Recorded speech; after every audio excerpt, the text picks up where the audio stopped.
Argylle is the newest film directed by Matthew Vaughn, and it follows an author played by Bryce Dallas Howard, who writes mostly spy, action, espionage kinds of novels, and she basically finds herself kind of becoming involved in this world as a result of her stories kind of mirroring things happening in real life, and she begins to learn more about herself. And yeah, I don't want to explain too much, but she becomes a part of this world throughout the film. I like Matthew Vaughn. I like his directing style. Some would maybe go as far as saying that it's style over substance and that they just look cool and they're very stylized and there isn't much to it other than that. But I think there is, having seen several of his films at this point.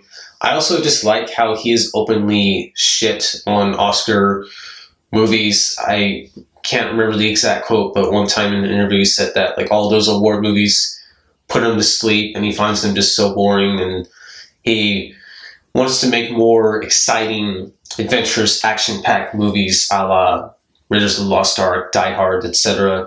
That's the kind of movies that he wants to make and be known for, and I think that's cool. I don't agree with his opinion, but I like that he's vocal about it and that he just does what he wants. I think it's cool. And with this film, he is definitely sticking to what he knows best, which is the action genre, spy as well. You know, he had done all the Kingsman films, X-Men First Class, Kick-Ass, blah, blah, blah. This is definitely, you could say he's in his wheelhouse here with Argylle, which ended up being a surprisingly fun, clever, and really unpredictable movie. Emphasis on just so surprised how many twists and turns there were. As I said, Bryce Dallas Howard plays the protagonist in the film that we follow, and I thought she did a great job, especially with, like I alluded to, her character kind of learning more about herself throughout the film and learning things she didn't know.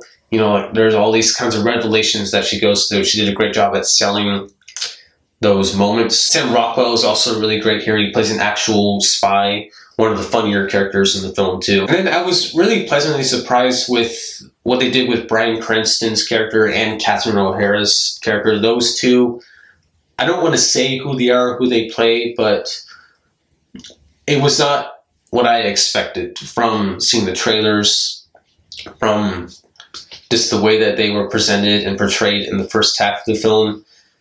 There are things that happened with those characters that were completely unexpected, but I liked the route that they took with them, especially Cranston's character ended up definitely being more layered and interesting than I would have expected going into this. Of course, I gotta talk about the action, something that Vaughn is known for with his films, and there are some awesome action set pieces in this movie, some pretty good stunt work.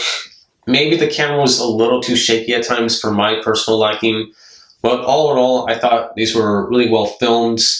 Great song choices too. They go with a lot of like disco hits, you know, at least they sound kind of disco-esque, and it fits the tone of the movie very well, kind of light, comedic, but you know, there are stakes too in these scenes, so you don't feel the lack of those stakes, but you also get the sense of humor coming from the scene and just the scenario that is set up. They're really fun, especially the first big one we get, which is in a train, and it's just a lot of fun, very entertaining. And yeah, this movie is pretty funny on the whole. I would say I got, you know, several chuckles out of it. Not really any huge, well, maybe a couple actually big laughs. Like I said, Sam Rockwell is a funny character.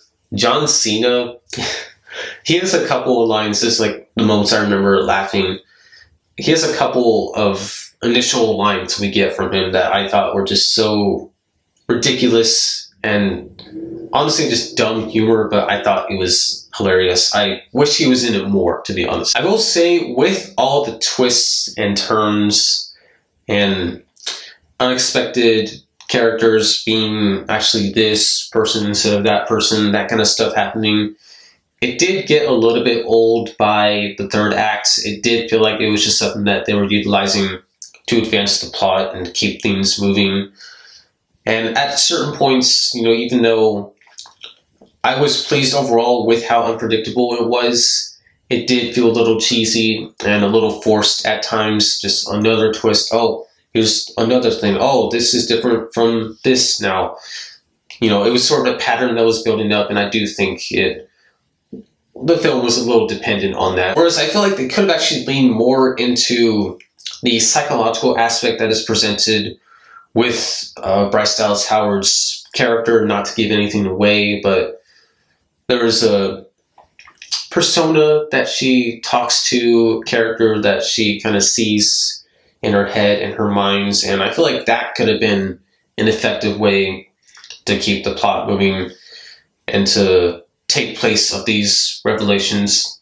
Maybe it's just me, but that's what I feel. Also, a really big nitpick here that literally doesn't matter at all, but I just feel like I have to say it because this kind of stuff just bothers me. There's a song that is prominently utilized in this film. It's a good song, I didn't mind hearing it, but it came out last year, literally last year, 2023, and it is presented as a song that is really important to a couple of characters and is a big part of their history with each other when it just came out last year.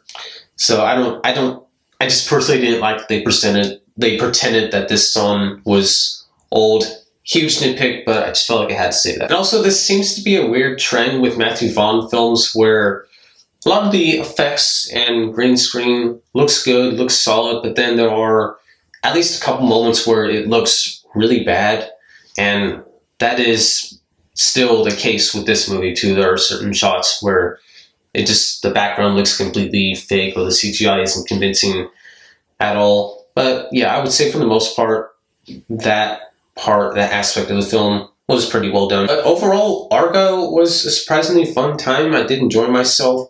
I had my issues with the way that the plot unfolded, and just all the twists did become old by a certain point. But it's got some good acting, some really fun and enjoyable action scenes, and just a good sense of style, and I liked what they did with it. I enjoyed it. Overall, Argylle for me would get a 7.5 out of 10. I would recommend seeing this movie if you're into action films, into spy films. I think this might satisfy that liking of yours. It is a lot, though, I will say. Some people may be overwhelmed by just the amount of stuff that happens.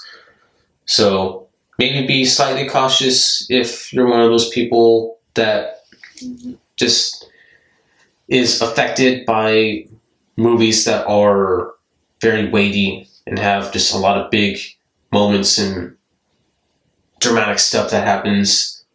Maybe just a slight warning for those. But I enjoyed myself with it, and I'm curious to know what you guys think, if any of you have seen it. And that's all I got. Thank you for watching. I'll see you in my next video. Peace out.